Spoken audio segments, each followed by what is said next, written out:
All right. Well, we are officially starting here. Actually, not officially. We got to get the Facebook folks in here We because, are officially starting. We're just not officially ready. yes, exactly. So coffee's still kicking in. I got the mugs here, a little bright there. Oh, So yeah, Broncos for I thought you breakfast. had a jug, not a mug, with the way you put it up there. See, Broncos for Roast. breakfast. There we go. You got the big one. You're smart. I got my backups here, but I went with the 11 ounce, but that's okay. Yeah, 11 ounce. That's not enough coffee to me. If you have you traveled overseas to Europe and stuff, they give coffees in thimble and shot glasses. Yeah. I'm like, all right, just bring the pot. Okay, okay. Are you one of those people that has to have it like so hot that like your jaws melted? No, I kind of think coffee is a lot like beer.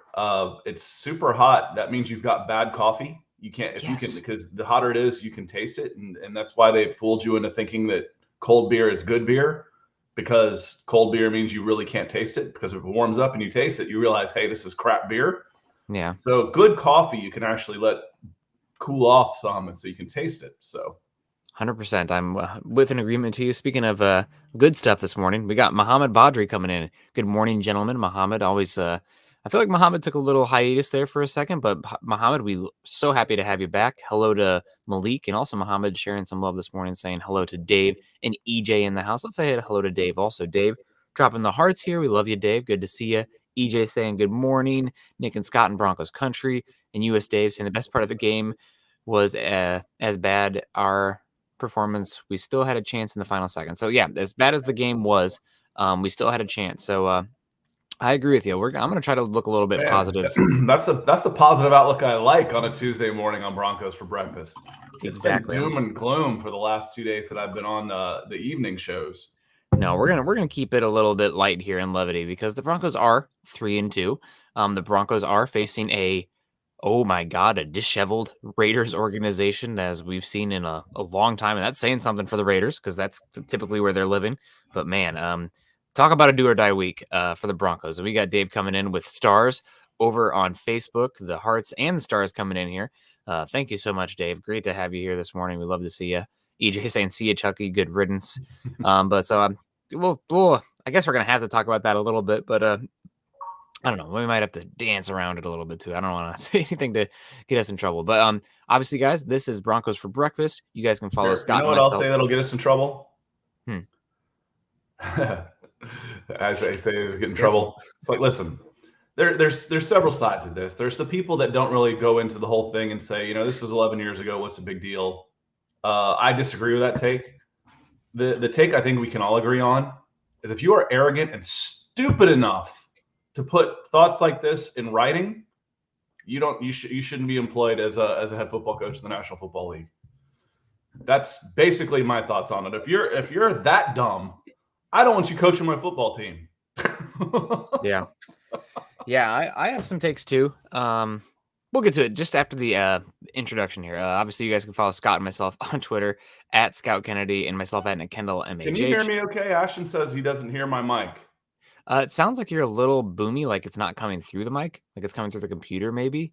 That's very Um, possible. Let me check my mic. Thanks for that. Let me check. but Go ahead. I'll get this fixed.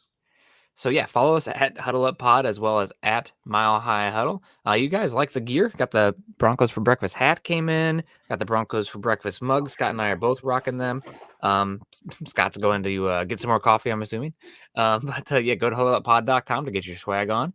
Facebook folks, go to facebook.com/Mile High Huddle and facebook.com/Mile High Huddle Pod to join us there.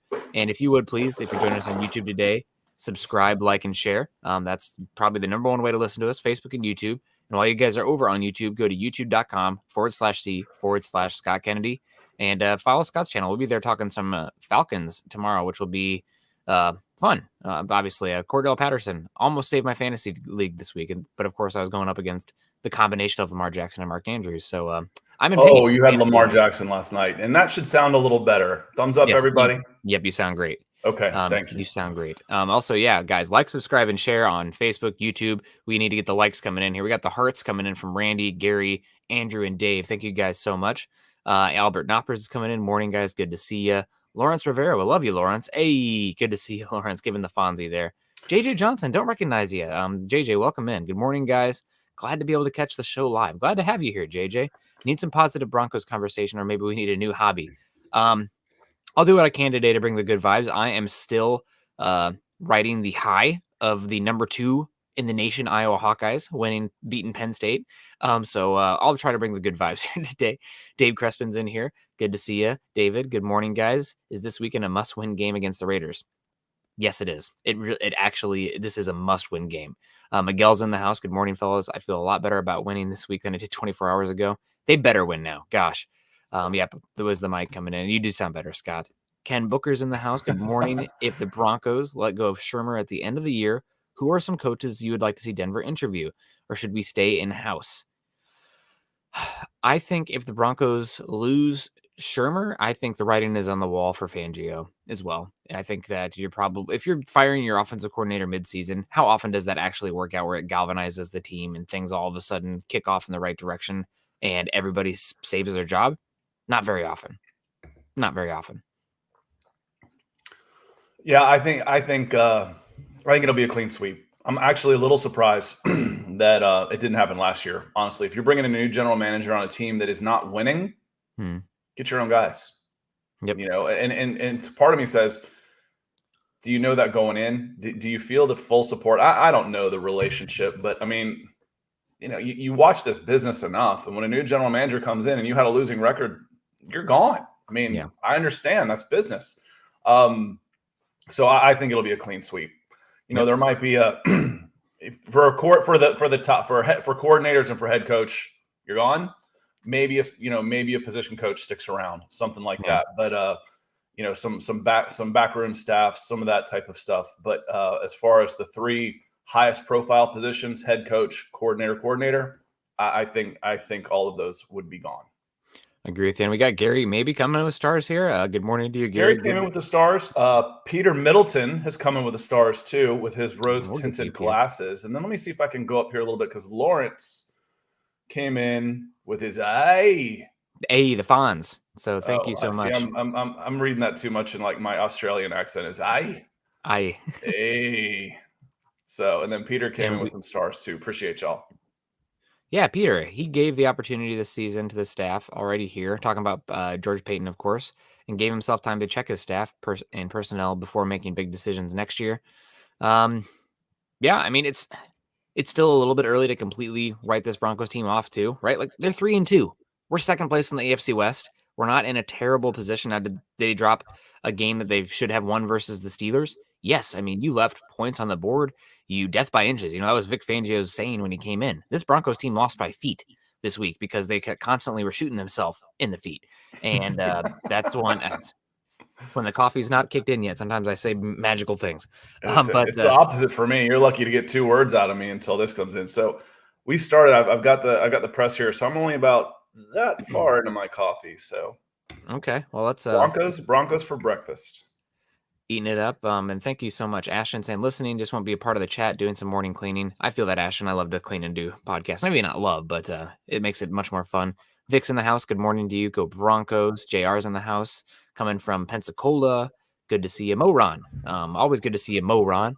It wouldn't be so bad watching this sucky Broncos team if we ever got players in the draft. I'm sure the Broncos passed on Allen and Jackson, though. I'm sure glad. Broncos suck again. I don't think the Broncos suck. We played 3 teams to start the season that sucked. I just think they're a team that's probably going to finish the season around 500. And that's what I had them coming into the year. I think when we did our preseason predictions, I had the Broncos finishing 9-8. I think you might have had them 11 and.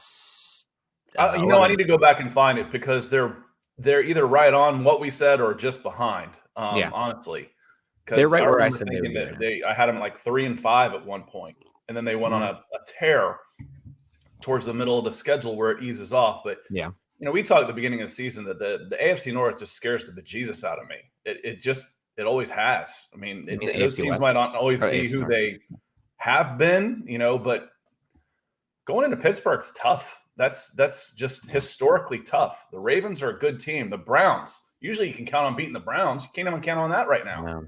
So, that AFC North, John, I think I had almost all of those as losses. So, except for maybe the Bengals. Yeah, the Bengals are better than we thought this year. They've been playing pretty good football. I mean, taking the Packers toe-to-toe there and maybe could have beaten them, obviously. And also the Chargers are much better than we thought. They arrived more quickly than we thought. Talk about, teams and coaches and quarterbacks needing time. Justin Herbert didn't need a lick of time. He came in and he was amazing. Brandon Staley didn't need a lick of time. He came in and he was amazing. So obviously it's 5 games this year, but that Chargers team looks really good, which is unfortunate. But yeah, thank you for your comment, Mo. Good to see you in here. Obviously said hello to Albert Knoppers in the house. Peter also coming in. Am I looking through rose-tinted glasses, but I'm really not too worried about the losses, considering the injuries, the changes, and the bad drops. Still think this will be a positive season. There we go, Peter. I like the good vibes. So let's hit on that real quick. That was Peter's stars question, and I want to talk about that a little bit because we can get into the game some with this offense on defense. I felt the injuries in this one. Specifically Josie Jewell. I felt the injuries on this one. Now, I don't think the defensive line was particularly good at holding their positions. I thought they got pushed around a little bit, but as they got pushed around, there wasn't that headbanger coming in and closing the gap and stopping the run. Alexander Johnson, when I saw him making tackles, it was usually 7 yards too late. He was downfield a little bit more. So I think this one, when we talk about the injuries that the Broncos have, I felt him this game. I really did. I felt him with Josie Jewell. I felt him with Jerry Jeudy and KJ Hamler. There was no run after the catch fear on this. There was no hit a guy on the run and let him go to work. There was very little of that. So with the injuries, I felt him this game. Yeah, the Broncos don't have any quick hitters in the pass game right now, which is really hurting them on first and second down and I think the Broncos are averaging. You know what the Broncos are averaging to go on third down? My gut check says about 6.5. 8. Yeah. 3rd and 8 is the average third down, which is. And you wonder why you're last. If you're not last, you're close enough to say last in the league in third down conversions. If you're averaging 8, the league percentage on that has to be 25% at best. And that's right about where the Broncos are with their third down conversion rate this season. So, people obviously the final result is struggling on third down, but you're losing on first and second down and giving yourself a bad opportunity on first. And that's the thing where I've heard some other people talking about the Broncos rush game, the yards per carry looking solid and the run game not working well. I prefer an efficiency metric, and we don't have to go down the total rabbit hole here, but it's called success rate, which you guys, if you've listened on here before, I've talked about it. On first down, it's if you gain 60% of the yards to go. Second down, it's 80%, and third down, it's 100% of the yards to go. And the Broncos are pretty darn low in the rushing game success rate, which is much more of a mode, if you will, when looking at the Broncos run game. So that's a tough grade. Yeah. That goes back to the old 92 was an A when I was in high school, not even 90. I would consider a success rate half on first down. Mm-hmm. You pick up 5 on first down, I'm happy. If you're looking at 2nd and 5 on a rush, I'll take that. I'll take that every time.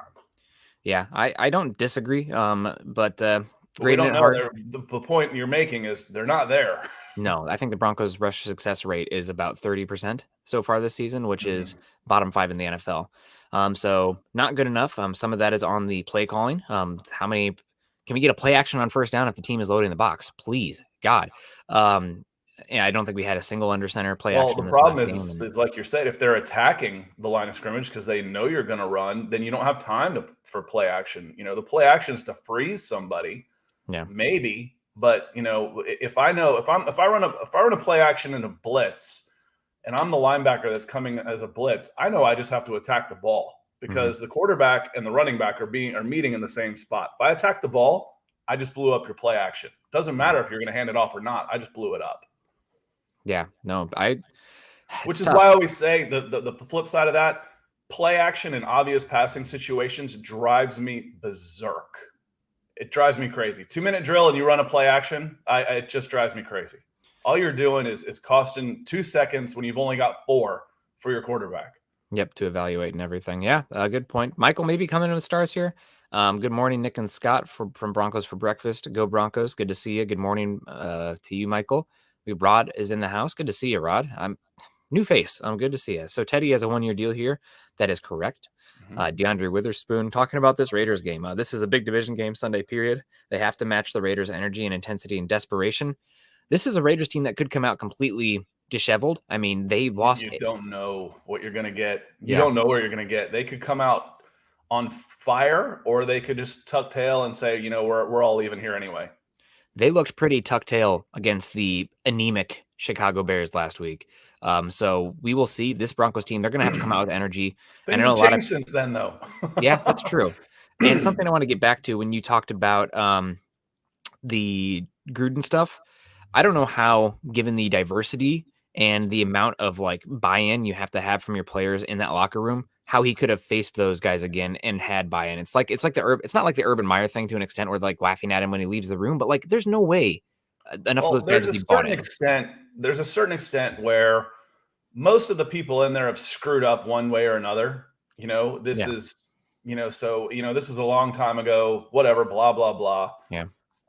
So, I mean, I can see it possibly happening, but, I'm with you on this, in this day and age with the sensitivity and how young these guys are, they don't have a whole lot of trust and authority anyway, the young guys that, it's, not that, old guys do either. But I agree with you. My only counter on that would possibly be that they would say, listen, because Jeremy Sean, he actually asked something about, it's 10 years ago. Does that bother you at all? I'm like, listen, we've talked about this on before.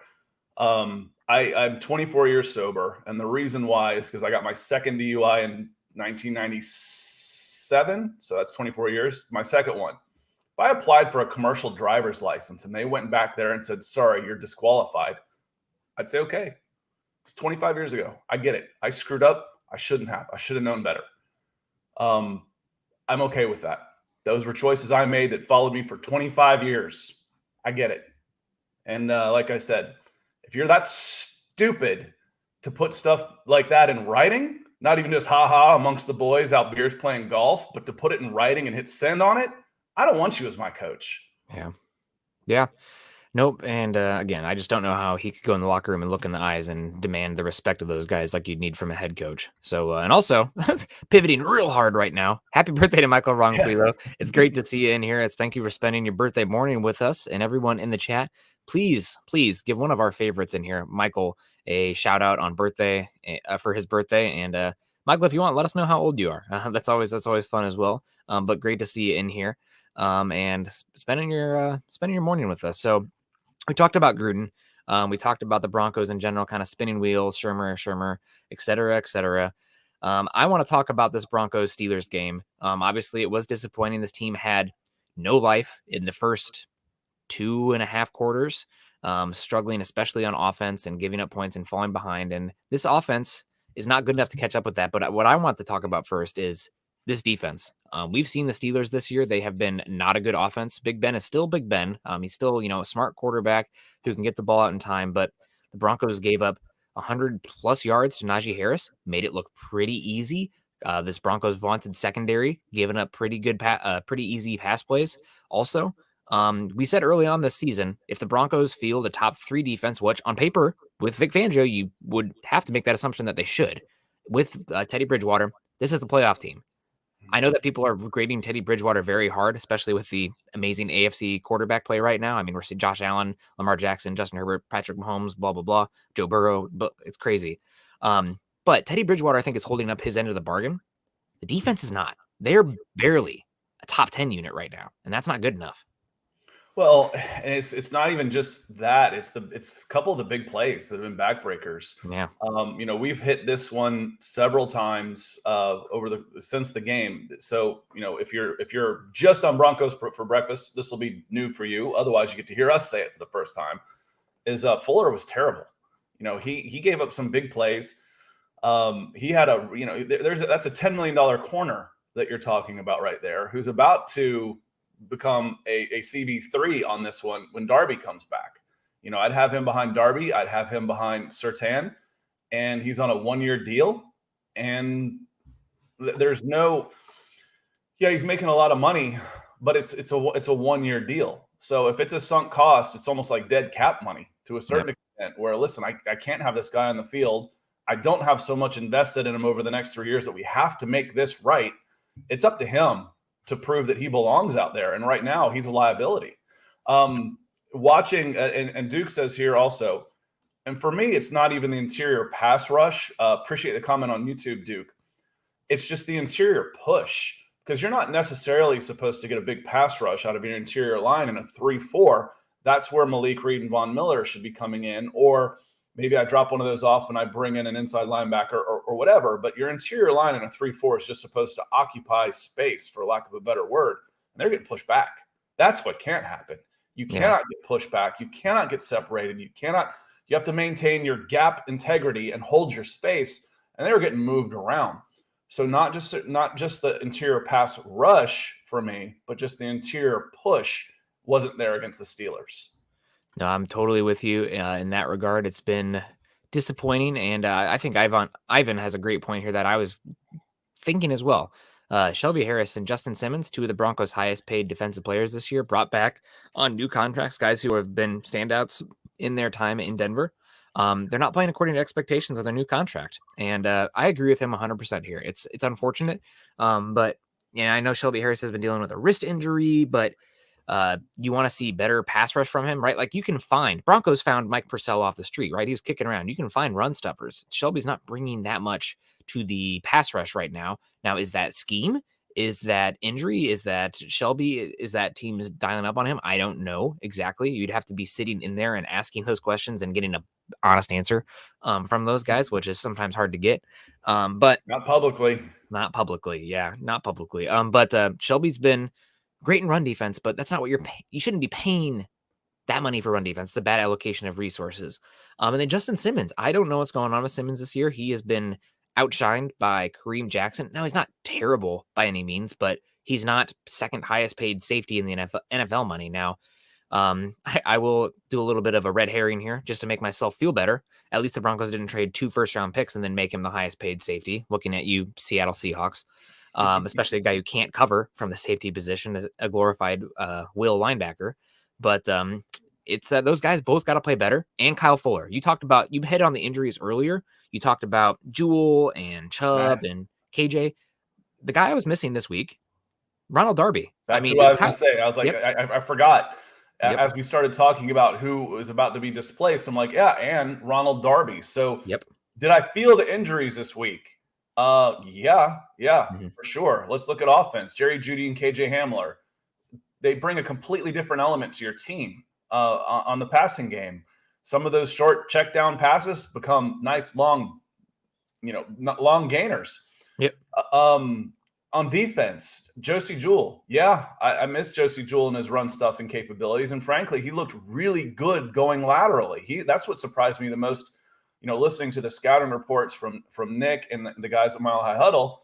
I was expecting a north-south guy, but he looked really good going laterally. Was really impressed. And then Darby, a legit number one corner you're always going to miss. But, we really missed him this week on the field when you saw what they were doing to Fuller early. And it hurt.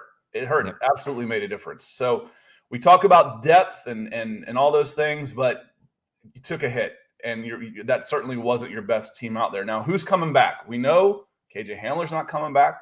We know Josie Jewell's not coming back. But Jerry Jeudy and Ronald Darby should be back, and that's going to be a big help. Yeah, no, absolutely. Those guys should be coming back, and it'll be good to have Darby back as well. Honestly, I would approach Josie Jewell right now. We have some Josie Jewell love in the comments going on right now. Sign Jewell up. We miss Jewell. Jewell was playing amazing those first few games. Looking over across the continent, I guess, over at New England, Raekwon McMillan tore his ACL before the season was over, or before the season even started, and the Patriots liked enough of what they saw of him that they offered him a 1-year, $5 million contract for next season. If I was the Broncos, I would pay Josie Jewell right now, 1-year deal. Let's run it back, 1 year, $5 million. And there's one of your linebackers next year. He was great. He's always going to have some limitations, but linebackers much more about the heady part of the game than the physical. Obviously, if you can have the physical, it's amazing. But and a pectoral doesn't scare you as much as a lower body injury when you're talking about recovery as well. You're not saying, okay, well, he blew his Achilles or a knee or a hip or anything like that. I mean, that's a pectoral, which is painful and debilitating, but it's not going to slow him down long term for the most part. As long as it heals completely. I mean, he's still going to be doing a lot of work that's going to be straining those pectorals. Yeah. But that should be a 100. He's back at 100% next season. Not like something Hamler you're a little more scared about. Sutton, those ACLs, they take a little more time. Achilles, they take a little more time. And then you're not sure if they're ever going to be back to where they were, but that shouldn't be a problem with Josie Jewell. Yeah, and I do want to say, I know everybody was clamoring for Justin Strnad. I think so far for the first few games, he's struggled. He hasn't been amazing, especially in run defense. There was a few times where he's like, what gap are you filling, buddy? What are you seeing? And parting of the seas, where Justin Strnad's obvious from what I was seeing, gap assignment was, and that's where the Steelers were attacking in the rush game. So it's been unfortunate. But we got Peter coming in here asking a question for Scott. Were you surprised how much 11 personnel we ran Sunday? And for the kids at home, 11 personnel means 1 running back and 3 wide receivers. So what do you think, Scott? I'd have to see the numbers. I was watching it kind of from 10,000 feet quickly, and I wasn't necessarily watching back every play to see who was where and what personnel was on there. But I'm going to take your word for this and say that there was a bunch of 11 personnel. And when I look at the box score, I see again there were under 20 rushes for your running backs. Now, part of that was because you fell behind a little early, but your depth at wide receiver right now isn't good. It's not good. So why are you running 3 wide receivers all the time? Well, Okuebanam's out too, so I've lost some depth at tight end. A wide receiver screen early in the first half. You know who that went to? Went to Javonte Williams because he was spread out wide. Yeah. So right now, I would almost give a pass on some of these things on personnel based on the available bodies that are out there. It's always the hope that gets us excited about players coming in. It's like, oh, well, David Moore, I hope he's the best player on the field. I'm like, I don't. You don't want a guy that you just signed off the practice squad to be the best player on the field. Maybe he can come in and contribute. That'd be great. But if he's on someone else's practice squad and he ends up being your best player, it means you weren't very good. So I need Sutton and Patrick to be those guys. And I need Reisner to step up and be that guy. I need Bobby Massey to do a better job out there at right tackle. So, but there were some scheme things I'd be happy to get into also right off the bat that were just, on the first couple drives, offensive drives, that just were a little confusing to me as well. Yeah, and we got Clee coming in here with the red snapper picture saying, I love how Shermer has never scored a touchdown on an opening drive with the Broncos and then opened a game with a delay of game on the first play.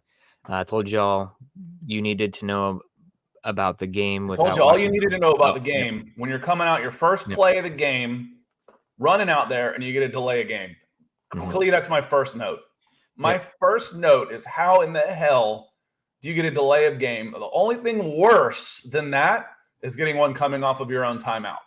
Yep. That is a fireable offense for somebody. Somebody should be hitting the bricks for that. Whoever's fault it is, can't get the play in. Your quarterback just went brain dead. Something needs to change. But I agree with you. That was my first note. How do you get a delay of game, especially if what I hear is true about this about Shermer being very scripted? Your first 10, 15 plays, they're pretty well already in the book. You know what you're going to run. How do you get a delay a game like that? I don't care if it's loud. Run silent. Yeah. Run a silent count. You're in the shotgun most of the time anyway. Ugh. Yep. Now I'm getting fired up again. Coffee's starting to kick in. That was incompetent to the highest degree. That's very unfortunate, especially with Shermer. Scripting early plays. That's what's been reported. Also, the Broncos have not only a long streak of not scoring a touchdown on their opening drive. I think it's the longest in NFL history. They haven't scored a touchdown on their opening drive since early in 2019. It's been painful watching this team's offense, and they are better this year. It's unfortunate that the injuries they have had, how quickly they've mounted. I know that, not to pivot this back to last season and what happened with the Broncos quarterback situation last season, but last year it was really, the injuries were Cortland Sutton, I guess Juwan James too on the offense. Those are the big ones this year. Dalton Reisner's has a lingering injury. Graham Glasgow does not look right. And you lost 2 of your best wide receivers. It's falling apart. Right tackle. Yeah, another right tackle as well. Yeah. So this year's offense is actually falling apart. Now last year's defense really fell apart with injuries, but I'm not giving the offense very much leeway when it comes to that because they're not taking the field with those guys. So like they still should be better. Well, and here's where I want to get on the offense a little bit. When we talk about how to scheme for players and those type of things. So it was 3 and out, I think 3 straight times, right? At least. Mm-hmm. The first 2 running plays were run center left. Tried to run away from the side that Watt was on. No one touched him. Yeah. No one put a hat on TJ Watt. TJ Watt, right? Yeah. Yep, TJ. Yep. Start getting my names confused. I don't even try and go with the Boses. I can't keep them straight at all. So no one even put a hat on him. So you're leaving the best player on the field completely unblocked. Do you think he's going to be able to get to the backside, especially if there's any hesitation at all? Yeah, he did. He blew those plays up. Third run and play. Fullback. Had a fullback try and pick him up. That didn't work so well. Fourth one, Noah Fant came out, was on him. And I think he gave him just a little feint. Fant lunged, walked right around him, blew up a play. So their game plan, and that's game planning. That's not necessarily, okay, my right tackle's outmatched. Yeah, that happens. But I've got a game plan where I consciously make the decision to, 1, not block, 2, not block, 3, fullback, 4, tight end, who's not a great blocker anyway, on the best defensive player on the field. That's not smart. That's not good game planning.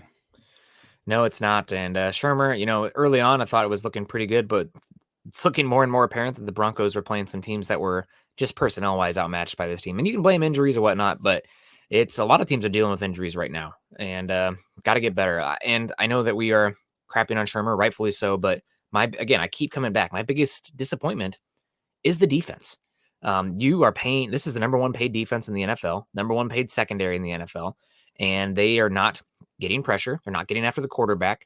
They're allowing opposing offenses to dictate flow right now, and they're not creating turnovers. It's not good enough for what this has to be. And furthermore, what it has to be with Vic Fangio, right? Like his calling card is if you have Vic Fangio, especially with how much resources you've put into this. I mean, you skipped on a first-round quarterback this year to further amplify the secondary with as much of a plug-and-play cornerback as we've seen in a bit, and spent a lot of free agent dollars on that side of the ball.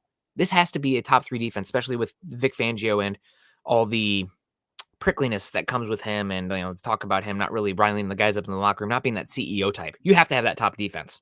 You're not getting it right now. You're not even getting close to that top 3 defense. And there's been injuries for sure, but it's just not been good enough, not been nearly good enough. So, and we got Ivan coming in here. How much is bad execution versus bad execution versus bad game plan? We had several people that said, so this is a good topic for the next couple of minutes, actually, because several people said, yeah, hit that, Nick, Scott, hit that. Because I think it's a combination across either side of the line from what I've seen. And I'd love to get into this. So I'll let you go first, and I'll let you have dealer's choice on which side of the ball you want to go with. It's both. It's always both, right? It's nothing is ever 100% one direction or the other. But you're not allowed to say both. You're allowed to contribute. You got to go one way or the other on this. Oh man, I'm gonna go. I tend to lean more. It's so hard to execute on each play, so it's easier to say execution for me. Now, obviously, you want the game plan to be better, but there have been plays on the field where the Broncos are giving up, like the pass interference by Fuller this game. Bad technique, bad execution. The touchdown, the big touchdown last week, the big one where there was miscommunication by the safeties. Bad execution. As much as I've been loving how hard he's been running, Javonte Williams, his vision has been poor so far. He's leaving yards on the field. You go back and watch the All-22, he is getting ahead of himself almost, where he's not letting the blocks develop or taking the wrong lane because he's so eager to go out there and be physical. Love that, but we don't want Trent Richardson syndrome in here. You need to let your blocks develop and see that better. So far, it hasn't been the case for Williams. So I'm going to lean more on execution, but it really is both. So for me on offense, I'm going to say it's a combination of game planning and injuries. Yeah. I just ran through the first 5 plays, and one doesn't count as a play with a delay game. But to open the first 6 plays was 2 3-and-outs. You started off with a delay game, and then deciding not to block TJ Watt on 4 plays, on 4 of the first 6 plays, deciding really not to block TJ Watt. That's bad planning. That's bad planning. And then you've got some injury issues that limit what you can execute. I'll give them that. I'll give them that. But I think the game plan hasn't necessarily been very good on offense. On defense, the bend but don't break only works if you don't break. Yeah. So, and it has worked. If you look overall, the Broncos still haven't given up that many points. We're 5 games into the season now. They're still going to be a scoring defense. They're still going to be in decent shape. They were number 2 after last year. After last week, after 4 games, they've probably dropped down some. But they had a pretty good cushion too. They had like a 14-point cushion. So for me, the game plan isn't necessarily so bad. It's not fun to watch necessarily. Man, these guys keep converting third downs. They keep moving the ball. We can't get the ball back, and they're chewing up clock, but they're not necessarily scoring until you do break. And for me, the break on those was Kyle Fuller. I would normally, if I'm scheming up plans and I say, okay, I've got this, you can't cover everything. Every coach in the world will tell you that. You can't have everything covered. If I say this is what I think we're going to get on third down, I'm going to rush this guy, and I've got this area covered, and I've got one-on-one. This is maybe my weak spot, but I got Fuller out there. I got my 10 million corner out there on Deontay Johnson against Big Ben, who is going to put the ball up in the air because he's not throwing it on the line anymore. I like that. I don't necessarily think that's a bad plan. I don't think it's that one's planning. I think the game planning for the most part has been pretty good on defense. It's worked until you break. And for me, break on that has been personnel. I think the limitations we've seen on defense have been personnel problems. You've got to be able to get some push with your front 4, some pass rush with your front 4. That's personnel. You're losing Josie Jewell. You're losing Ronald Darby. That I think that the game plan on defense has been okay. So I would say, to answer your question on this, I would say injuries and game planning on offense, injuries and execution on defense. Yeah, very nuanced there. We appreciate that. We try to bring that here rather than just, the fire and brimstone. I'm angry at everything. I want to know why. That's the biggest thing. That's probably why I'm in science. The DWI guys coming back in with 10 pounds from across the pond saying, when I saw AJ drop a potential pick 6, my thoughts went back to the previous years now, which Pitt score a touchdown. Sure enough, AJ played great, but his 2 drops interceptions changed the game. That's what's missing. Yeah, the Broncos aren't making those game-changing plays right now. Just not happening. You have those 2 dropped interceptions, which if he pulls down one of them, we're talking a different game. You have another crucial special teams mistake with Draymond Jones hopping the line, which is a penalty. It's against the rules. You can't do that. Does it. And instead of 3 points, it's 7. And then you have the Broncos, Javonte Williams, spiking the ball after a non-touchdown. Instead of it being, first and goal from the 3, it's now, I don't know if it's still first and goal, but it moved back 15 yards because of the unsportsmanlike conduct, and the Broncos score 3 instead of 7. They probably score 7 there from first and 3. I guess you can never tell, but that's just, you talk about operating within the margins. The Broncos are not a good enough team where they can make that many mistakes on the road against a desperate Pittsburgh team, against a well-coached Pittsburgh team, and win the game. And that's enough. I mean, you're talking on the road. Yeah, you're talking the difference of 10 plus points there with all those mistakes. Now you can do that in every single game, but it's just they compounded in this game with a slow start. It's just way too much. This team is not that talented. It's not the Buffalo Bills right now, who's just killing teams, where they can make that many mistakes and still win by a touchdown plus. You're not good enough, especially on offense, but you're not good enough to do that. Not with these injuries. Yeah, not with the injuries. Not with these injuries. When you got a difference maker out there like Jerry Jeudy, maybe he can do something on his own. And the thing is we've talked about how having these guys makes everyone else better. So having Sutton back moves, and right now, I think Jerry Jeudy is probably your number 1 right now. He's probably your best receiver until we see Sutton back to absolutely 100%. I think he's close, but that makes everybody else a little bit better. Your number 2 just got better. Your number 3 just got better. Your number 4 just got better. And your previous number 4, he's not playing anymore. Yep. So having him back helps elevate everybody else's game. And you need a little elevation on offense right now. Yep. Man, you really do. Got to be better. And we got Deshaun coming in here with $5 over on YouTube. Thank you very much. Is that close? You nailed it. There you go. I like the defense has a lot of pressure, but AJ drops 2 interceptions. The defense has to make more plays for us to win the game. I don't know where you're at. Actually, I know you agree with me on this. I know there's been a trend recently where back seven is more important than front four.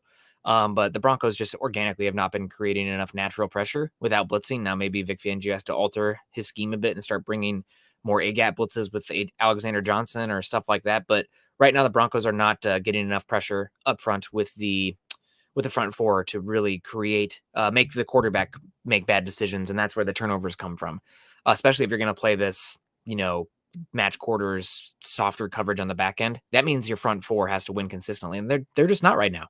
Yeah, I think 31 out of 32 quarterbacks you need to put pressure on. The exception is Zach Wilson. You actually want him sitting back there making decisions instead of running around and freelancing. And you've played him and it works. Yeah. And I don't blame linebackers for dropping passes, honestly. Yep. They call them linebacker hands for a reason. If you look at their hands, they're usually taped up like clubs anyway. And, they're those poor guys, they take a beating. Yeah, I want them to make those catches, but I'm going to give them a little bit of the benefit of the doubt on that one. Go ahead. Base Case coming in with the $5 super on YouTube. I think Fangio would be better in the box, but I can't see a head coach going up there. Yeah, no, not going to happen. And Scott, is Cordell Patterson going to keep this up? Fantasy beast. I'm going to hit the first one first. I think Fangio would be better in the box, but no, a head coach isn't going up in the box unless he's got health problems, extenuating circumstances. We've seen it happen, after a surgery or something like that. But no, and if he's not going to be kept on as a defensive coordinator, that doesn't happen. Demotions don't happen with full-time head coaches. If he's gone, he's gone. If he's not the head coach, he's gone. Is Cordell Patterson going to keep this up? Not at this rate. He's not going to get 4 touchdowns in across every 2 weeks. But I think you can count on Cordell Patterson for 100 yards from scrimmage, 5 targets, 5 receptions a game. And then maybe if he slows down to a touchdown every other game, you're still pretty happy. But talk about, an X factor. And one of the things for to try and plug the show tomorrow, I've got some clips from Arthur Smith's press conferences that I want to play for Nick that he probably hasn't seen or heard, and highlight the difference between Arthur Smith and Vic Fangio and how they're coming out of their press conferences, and see what you think. And I want to get your reaction to that. So Broncos fans, that's going to be part of the show tomorrow over on my channel. We'll put a link in there. As well. Yeah. And real quick, we didn't talk about it early because we wanted to get into everything. So much to talk about with the Raiders and the Broncos and the state of the world. Also, somebody wanted me to start a 5-minute banter about how good the Iowa Hawkeyes are. Somebody said, Nick, you deserve it. We can do that at 10:35 Eastern. Okay.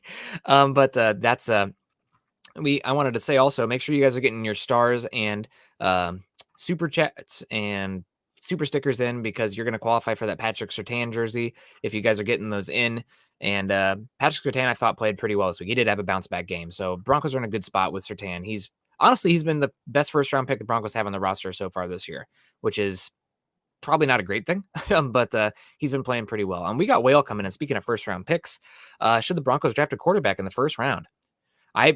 Scott, you probably heard me on here, but I was screaming last year, and I was definitely in contrast to some people in Broncos country, especially those who thought Drew Lock deserved another year, where I was screaming this 2022 quarterback class is not good, especially in comparison to 2021. I think the first 4 quarterbacks off the board last year not only would be the first quarterback off the board this season, they have a chance to go number 1 overall, given the value of the position.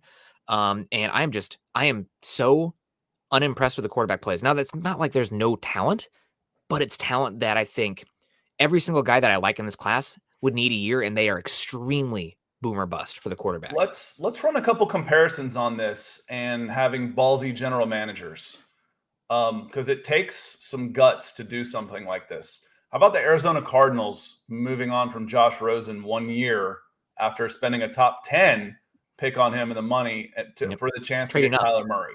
Trading up for Josh Rosen too. Has that worked out? Only undefeated team in football. Kyler Murray is one of the tops for the MVP right now. So if you believe in Kyler Murray, for them to go out and make that move 1 year after drafting Josh Rosen took huevos grandes.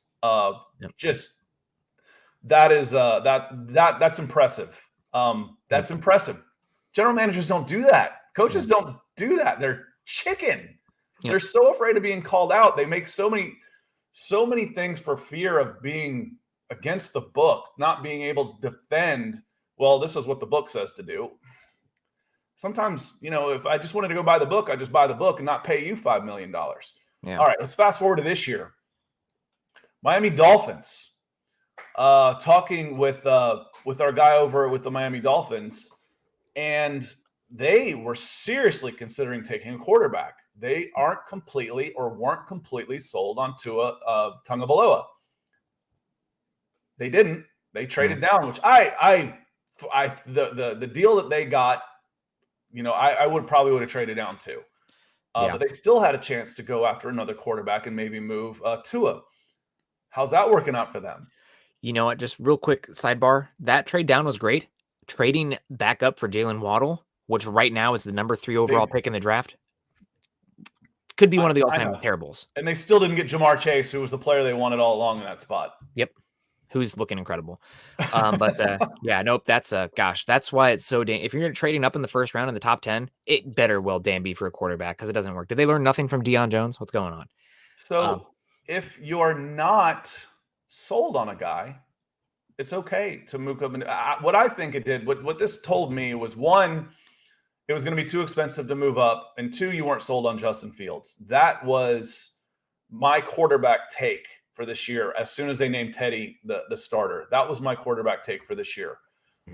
Was we didn't like the guy. It was going to be too expensive to move up, and if the moving up was what we saw that it was going to cost the 49ers, and I agree, that was expensive. Yeah. If you're not, and if you were completely sold on Justin Fields or Mac Jones, then taking Surtain was a smarter pick. But you can't be afraid to move on quickly. And I think Arizona Cardinals, I can't give them enough credit for doing that when it was crazy. When it was a crazy thing to do that early. I want to hit a super real quick, a Facebook Stars question and comment from Peter. Fangio's old players from Chicago seem too relaxed. They've not had the drive to prove themselves to him as they were already trusted. This has cost the Broncos as they've not played to their contracts. Nick, you've seen much more of this than I have. I want you to take this one. Too relaxed. They've been disappointments, and we talked about it early. Everybody's assuming that the Broncos, when they brought in Fuller, there's going to be this all-pro player because that's what he was in Chicago, but especially for the cornerback position, it's such a quick twitch young man's position that once they hit that near 30 age, you start to have some concerns. And Fuller so far, maybe he's been a little lackadaisical, but it could be also him, just the grind of playing the NFL. He's starting to fall off a little bit. So it's definitely been an issue. I can't really think of any other Chicago players the Broncos have brought in defensive wise that match up with Fangio's time in Chicago, but Fuller's been a disappointment, no doubt about it. And if Darby's good to go, he's going to be one that's sitting on the bench. So it's too bad. But I agree with you. I mean, even with Fangio's too relaxed.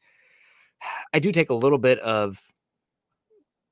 I'm a little contrarian when people say, "Oh, Fangio isn't firing these guys up." You're talking about $1 million paid athletes that are doing one of the premium jobs in the world. Like, if you can't fire yourself up, go sit the hell down. Because I don't want a rah-rah guy as my coach. I need a guy who puts players in best position to make plays. Yep. That's what I need out of my head coach. And for them to believe in him, for them to have belief, not necessarily, I don't need a motivator. Like in the old school scene, obviously motivation takes on many forms, but I don't need an old school rah-rah guy. Yep. I agree with you. And real quick, just back to that first round quarterback conversation. I don't love any of them that much this year. The three that stick out to me that I think I might take a first round shot on, but like back end of the first round, Matt Corral from Ole Miss probably needs a year. Right now, he's like a pure RPO quarterback. I don't know if he can operate a drop back game at all. Malik Willis, wide open system. Hugh Freeze. They play each other in a couple of weeks. That'll be so. That is going to be. Fun. I mean, when did you think that Liberty Ole Miss was going to be must see television? Yeah, going to be amazing. That'll be great. I'm really excited for that. That'll be great. But Malik Willis, also another one. Like, how translatable is his the offense he's running to the NFL? He probably will need a year. He's a little bit erratic with his arm, his decision making. He had a play this last week that was like a video game play, but like in the NFL, if he's doing that, the coaches are screaming at him. And somebody who's been a little up and down. He's not my cup of tea because I like quarterbacks with a little bit more athletic pop to him. But Carson Strong is another one who I think will probably end up in the first round. He's solid, but none of them hold a candle to the top 4 in last year's class, which is and I felt a little guilty saying it, over the summer. Like, no, I'm going to wait until the fall before I really start watching these guys. Spencer Rattler, anybody? Yeah, woof. I mean, it's one of the reasons. Like, whoever said Bo Nix was a number 1 overall, I said they shouldn't be allowed to ride again. You don't get to comment on player personnel ever again. And Spencer Rattler, I want to see these guys this year. I mean, it's nice. Yeah. You see the tools, you see all of this, but now you got a target on your back. Yep. And, how are you going to perform? That's one of the things I always love so much about Trevor Lawrence and Justin Fields. These guys were stars at 15 years old, and they handled it every step of the way. They were, and Trevor Lawrence was, as sure of a sure thing as you can get. And the way he handled that pressure and being under the microscope, it's almost like evaluating kickers. You've got to know that you've got that up here to be able to handle that type of pressure as well. Yep. Deshaun came back in here and he's got all kinds of tildes on Facebook now. So I'm gonna Deshaun. I like Berube here. Berube is how I would go with that based on the phonetical spelling here. Yeah, absolutely. And he asks, what are some coaching candidates you think could develop a young quarterback coming out of the draft? Like I said, this wouldn't be the year that I go into the draft and take one. Now, that doesn't mean all these quarterbacks are going to be trash at all. But based on what I've seen so far, they concern me. They're not my guys. Obviously, Michael coming in here answering this as well. And thank you for the stars here, Deshaun. But 2 names that are really popular right now, Brian Daboll, which is still shocking that he did not get a head coaching gig last year. Now, how much is Daboll leaning on the unbelievable athletic talent of Josh Allen? Like, is Josh Allen the system or is Brian Daboll the system? That's a tough question. Somebody's going to find out because somebody's going to hire Daboll. My personal favorite. Take an offensive coordinator / quarterback coach that had Tom Brady for a while. Yeah. Actually, a couple of those guys, him and McDaniels and Charlie Weiss, were unbelievably arrogant for someone who, had Tom Brady. Yep. Yeah, exactly. But I really like Kellen Moore, who is killing it right now for the Cowboys. And again, Dak Prescott is, I think maybe we talked about it on here, maybe it was the other shows, but I was like, yeah, Dak Prescott, easily top 10 quarterback, could be top 5, brilliant quarterback, good athlete, smart with the football. He's absolutely, he's playing at MVP level right now too. God, there's so much good quarterback play in the league. It's crazy. But Dak killing it. I really like Kellen Moore. Another name that I think deserves some credit, and this is going to go directly against what you just said, talking about Tom Brady killing it and whatnot. But Byron Leftwich has been getting a lot of praise in his whole coaching career. He's been a disciple, I guess, of Bruce Arians so far. And you and I both know, I stand Bruce Arians. One of my favorite. Byron got some head coaching looks last year. And you want to talk about, a guy that people run through the wall for. Marshall. Part of this could have been show, but do you remember him getting escorted up the field by his offensive lineman who had to carry him up the field? You tell me you don't want to play for that guy? Come on. Yeah, I really love Byron Leftwich as well. Also, just for the sake of, as somebody who's got the name brand, whatnot, getting some diversity in the league head coaching circles too would be great. So I've always stood Byron Leftwich. Dating back to like playing Madden as a kid. I've liked Brian Leftwich with the arm, and he's been what he did last year, merging Tom Brady's horizontal, the Earhart Perkins offense that he's been running his whole year versus the what's the bombs away offense that Bruce Arians runs? I can't, the very vertical offense. Air raid.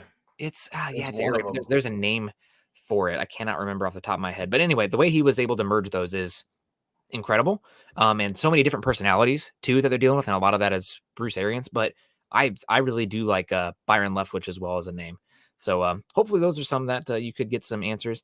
Unfortunately, I do not think this team is one that I personally would punt completely on the 2022 quarterback class in the first round. If I'm looking to make a splash at the quarterback position next season and using a first round draft pick, it's trading for Aaron Rodgers. That's about it. Otherwise, I'm going for cornerback. I know everybody roll their eyes. Cornerback, edge rusher, offensive tackle. Those are the positions. Well, if you're sitting, around 500, you're going to be between, 15 and 18. You're going best player available at that point. Yep. For the most part, or you're trading. I'm always a big fan of trading down. Yeah. And so I see some people also saying, Chris coming in saying Eric Bieniemy. Bieniemy has some skeletons in his closet from some of his conduct while he was in Boulder that apparently makes him, it sounds like it makes him untouchable for Denver. Just, I don't know if there's too much history there in the area. So not good history either. It's honestly shocking that Vic Fangio got hired given some of the stuff that surrounds both of them. But either way, the DWI is coming on with another super. Thank you. I think that's the third time today. So God bless you. Keeping the lights on in here. This one really stings me. Noah Fant sighting anywhere. Pat Shurmur, before being promoted offensive coordinator, was at Minnesota, wait for it, the tight end coach. Yeah, that's concerning. I don't know what's going on with Noah Fant. I don't know if it's because I think part of this was scheme. They did not trust Bobby Massey on an island against TJ Watt. And because Obviously, of that, try and block him the first 2 series. Yeah, God. Woof. But that, I think that is sorry, getting a little more coffee. That is the big one for Noah Fant disappearing there. But like, they got to start feeding this guy. I don't know what's going on. I don't know if it's Noah Fant. I don't know if it's the Teddy Bridgewater not wanting to work over the middle of the field, the danger zone sometimes with that. I don't know if it's Pat Shurmur. It's probably somewhat all of them, but first round pick, Noah Fant, right now looking like somebody who you're not signing back for a second contract. Got to be better. So they got to start getting him involved. Maybe that comes later in the season. Luckily, this Raiders team, from what we saw at least previously, they're a team that was really trying to get pressure with only 4 and drop everyone else. They were doing a good job early in the season, not as much recently. But because of that, I think you can trust your offensive line and pass protection a little bit more this week. There's not that much of deception. And hopefully you can get more Noah Fant involved because it's time. God, it is beyond time, but it's time for Noah Fant. Jetty Splash coming in with $2 on YouTube saying our defense avoided head-on tackling. Agree? I thought Alexander Johnson was fine there in that regard. I mean, gosh, Kareem Jackson detonated. That's a terrible word to use, but detonated Juju Smith-Schuster's shoulder. He had to be rushed to surgery, and he's done for the year. I mean, it was like absolutely vicious hit from Kareem Jackson. So, well, and what's interesting about that is, I'm listening to it on the radio, listening to the call, and I'm hearing, Kareem Jackson's in the tent being evaluated for concussion, and I'm like, that doesn't surprise me. Not the way this guy flies into games. Yeah. And then a couple plays later, I hear Kareem Jackson coming up, throwing his body around. I'm like, well, I guess Kareem Jackson's okay. Yeah. Yeah, he is he's a spark plug, and I know that the Broncos were fine moving on from him this offseason, brought him back at a reduced rate. And Caden Stern's probably the way of the future. I think it was Richie Rich asked a question earlier asking about maybe benching Justin Simmons for Caden Stearns. I can tell you the politics of that's not happening with him getting paid. And the good tape that he's shown, unless like he gets an injury where they can kind of give him a break, you're not going to see Justin Simmons benched. He's going to be given time to figure it out. But Caden Stearns is the transition beyond. I almost maybe think of this like the old school linebacker thought, where your inside linebacker comes off on third down. I wouldn't have Kareem Jackson on the bench on first and second down. That's for sure. Yeah. The way he attacks the line of scrimmage, I want him out there. Mm-hmm. But if he is a huge liability, and I haven't watched the back seven enough to make this comment or to make this decision, obviously I can make the comment. Then maybe on third downs or nickels, but you maybe make that change then. But I want Kareem Jackson on the field as much as possible. Yeah, and I agree with you there. And I also agree about bringing in Caden Stearns more because he brings speed and click and close that really, honestly to God, I'm thinking about it. Maybe Darby has the click and close like that too. But Ronald Darby was a track guy in high school. Yes. He was a national 100 meters type. Yeah. And I think we got, speaking of guys coming in 100 meters, whatever that means, Andrew Lamprey with the Stars. Late to the game, fellas. That's where the 100 meters come in, and he's closing the gap. But we'll watch later what I missed. Thank you so much, Andrew, and appreciate the Stars as always. Hopefully we're good on the Stars. Man, today's been flying by. We're already coming up on an hour now. I know. And we started a little slow on numbers, but we're at 150 being watched right now. And one of my favorite phrases is, I might be biased, but it doesn't mean I'm wrong. And Andrew, this has felt like a good show to me. I feel like this is one of our better shows. So yeah. Nick's been good. I haven't been awful most of the time. Therefore, I haven't been dragging Nick down as much as I usually do. But I think you'll enjoy going back and getting this one from the beginning. It's got to be the new merch, right? Like we've officially made it now that we have our Broncos for Breakfast mugs. I'm wearing the hat. This isn't just a blip. I think we're here to stay for the season. So that doesn't mean stop supporting us because if we go cold turkey, Chad will be like, okay, see you guys. But no, yeah, thank you so much. I know where Chad's buried the bodies. We're not going anywhere. Chad. Oh man. I do want to get out of here before we close out, just because it has been I'm just reading comment section, social media. Broncos fans have such PTSD right now, and it's a very bitter and upset place. I want to leave on a positive note and put good vibes into the universe because this is a must-win game for the Broncos against an absolute trash organization and a disheveled team in the Raiders. The Broncos are 3-2. They're coming home. This is a must-win game. They're not last place in the division by any means, and they played about as bad as they could have the first 3 quarters, and they came back. They really hats off to them. This is a positive. A lot of teams would have just packed it up when they were down, what was it, 27-7 or something like that. And the Broncos said, nah, we're going to fight back. Now, too little, too late, for sure. But they never gave up, and they came back. You know, when I first gave you my scouting report on Teddy Bridgewater, you know, what was it? What did I tell the first person that doubted him, that saw him in high school? I said, listen, plug him in a 2-minute offense and just let him go to work. You know, and that's when I think the Broncos finally started. You know, some of it's garbage time, some of it's bend but don't break, some of it's prevent. But, you know, Teddy can move the ball. He can move the ball. Now, let's get some guys healthy. When's the bye? I know the Falcons' bye is this week, which is coming at a good time. Not that there's ever a bad time for a bye, but it feels like Denver could use a bye. They're a little bit of ways yet. I think it's like week 11 where their bye is, which like right in the middle, probably good. But they're coming home versus the Raiders here. Then they have it pretty tough. But yeah, Gary coming in, not the end of the world, but I'm really nervous. I hope that the Broncos coaching staff is nervous too, because if they lose this game versus the Raiders, I think that's it. I mean, then you go to a short week to play Cleveland. Oh, good luck. And then you go to Dallas soon after that. I mean, it's not going to get easy from here. It's tough. So this is a must-win game. It really is. And if they don't, I think that's it. I think that it's not officially time to push the panic button. But if they lose this game, it's time. It's time to panic. So we appreciate you guys. But positive vibes. That's Broncos came back. They fought. And they played about as bad as they could. Not only sleepwalking through the first 3 quarters, but like so many dropped interceptions. Javonte Williams spiking the ball.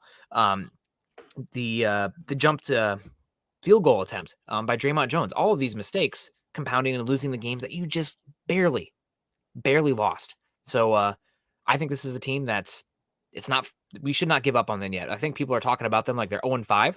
This is a 3-2 team. They're not last place in the NFL. Everybody goes through these blips. I mean, yes. Lamar Jackson turned into Superman again, but if they're not, how do you lose to the Colts? I know they didn't lose, but at the end of the day, they don't ask how, they ask how many. 3-2 right now. But yeah, you need to win this game. You need to win this game coming up. Yeah, and we appreciate all the nice comments. The rest of the day, Nick, I think you need to tell me what my schedule is. Your schedule. I think you need to watch the Iowa Hawkeyes again. That's number 1. I'm starting to get irritated at the NFL draft people because they're talking about this linebacker from Utah, and I'm like, listen, Iowa's got a monster linebacker who's absolutely killing it right now. Why is nobody talking about him? Will we see everybody again tonight is what I'm hinting at. Oh, honestly, Scott, I need to get back to you on that too. Carl landed at 3 a.m. last night. So I told him to get to me today because that's really late to get in. And he maybe want some time to settle. So I will get back to you this morning. One way or the other, I will be here. So I'll either be in the chat or behind the scenes. Zach will be here tonight, though, on what are we on Tuesdays? That one's Building the Broncos. Yep. Building the Broncos tonight at, I always say 8 o'clock. 8 o'clock Eastern, 6 o'clock Mountain, 5 o'clock Pacific. Yep. And then again, Nick and I are going to pick something up. I'm going to drop this in the chat. So if you haven't followed my channel already, Nick and I do Wednesdays at 10 o'clock Eastern, 8 o'clock Mountain on my channel. And again, like I said, I'm going to do some comparisons a little bit between Arthur Smith. And I'm not saying Arthur Smith is a godsend, but he faced some adversity early and made some mistakes. And I want to play a couple sound bites about how he handled them in his press conference. And I want to watch Nick react and compare and contrast. So we're going to do that tomorrow for sure. So if you haven't subscribed to my channel already, please do so. Click on that link and it'll auto subscribe you if you're on desktop. Just say yes. Subscribe's kind of a bad word. It's really just a follow. There's no money involved. We're at about 890 followers right now. If I get to 1,000, the channel monetizes, and then we can start cooking with gas. So we appreciate all your support. Yeah, you guys, make sure you're following Scott's channel. I'll put the link up there as well. I did. Oh, okay, cool. So we'll make sure you check that out. Thank you everybody for the kind comments as well, saying this is one of your favorite shows. That's a double-edged sword for me because I'm involved in this one, but I'm also involved in I've been involved in all of them. That's fair too. But like you guys said, I really try. Like I said, I put on 2 Hawkeye hats when I took off my Bronco cap for fan support. So try to bring you analytical analysis where we're still fired up about it, right? No, we care about the result, but we don't want to let emotions dictate our perception. Because that can cloud your judgment and what you're seeing. So I think we do a pretty good job being fair and realistic with what we're seeing and what we're saying. And hopefully you guys are appreciating it. Obviously, I mean, for the morning show, we weren't sure if this was going to get that many viewers, given it's the morning drive time, but you guys have been amazing so far. And we really appreciate the feedback. So Scott, what do you got going the rest of the day? You're watching some college tape. Maybe it's probably, maybe it's time for the Falcons. I know you guys are coming off a win, but I am probably, and I have to check the time because I'm not even sure. So let me look real quick and I'll tell you what I'm doing. But I got game 5. Game 4 of the NLDS Braves Brewers at 5:00 Eastern. So I'll be watching that one today. Yeah. Well, awesome. That'll be great. Congrats to the Red Sox too for last night. And shout out to Julie. Thanks for the insight watching in Kansas. Hope you're doing well in Kansas. That's where one of our own Carl Dumler's out in Kansas as well. So good people out there in Kansas. And Jeremy's saying, okay, fine. All of Nick's shows and Scott always brings it. Scott preferred on cam than in the background. So I'll take it. That's what I needed. Now keep pumping those egos. Thank you guys so much. We appreciate you. We got to get going. I will see you guys tonight. Maybe Scott as well. I'll get back to you, Scott, on what's going on with Carl. And, Broncos losing 2 games in a row. It sucks. It sucks to lose that way. I know everybody's PTSD because it felt a lot like last year, but season's on the line now. Coming home with how tough the schedule gets from here, going against a disheveled Raiders team. Time to move on from that Steelers game. You should have won. You had every opportunity to win. You came out flat. You gave it away. And hopefully we'll move forward. So positive vibes. Oh, and if we talk long enough, eventually something's going to happen. Shane Daniels, good morning. Good morning to you, Shane. And goodbye to you, Shane, because we're heading out. But aloha. Aloha to Shane. Also, I saw Greg Smith was in the house too. So appreciate you guys. We'll see you tonight. Hopefully everybody enjoys the shows. Make sure you like, subscribe, and share on the way out. And shout out to everybody who took the time to comment, join us, leave superstars, leave super chats like Shane here.